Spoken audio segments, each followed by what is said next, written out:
Cher Pupus à l'oreille, on dit souvent que le chien est le meilleur ami de l'homme, car sa loyauté envers les humains est indéfectible. Le chien. Il a été domestiqué depuis des millénaires, pour vivre et travailler aux côtés des humains. Le chien est polyvalent. Son instinct protecteur en fait un excellent gardien. Le chien est bien plus qu'un simple ami, c'est un membre de la famille.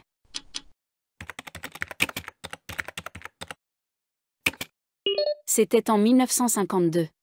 Cette année-là, un grand concours a été organisé pour déterminer quelle espèce serait désignée comme le meilleur compagnon pour les êtres humains. Après de nombreuses épreuves, les chiens ont fini par s'imposer, confirmant ainsi leur statut de compagnon irremplaçable pour l'homme. Ainsi, après des années d'oppression, tout a changé. Les chiens ont notamment obtenu le droit de vote.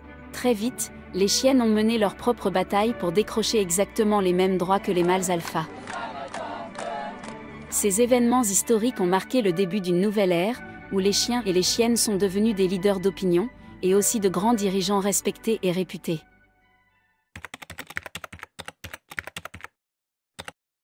Cher Pupus à l'oreille, rien n'est jamais trop beau pour nos fabuleux amis les chiens. C'est pourquoi les humains se sont attelés à ériger des monuments grandioses en hommage à la jante canine. Chaque structure reflète la dévotion et l'admiration des hommes pour leurs fidèles compagnons. Partout où l'on se rend dans le monde, que ce soit dans les métropoles animées ou les villages tranquilles, on trouve toujours une statue ou un bâtiment érigé en hommage à la grandeur du chien.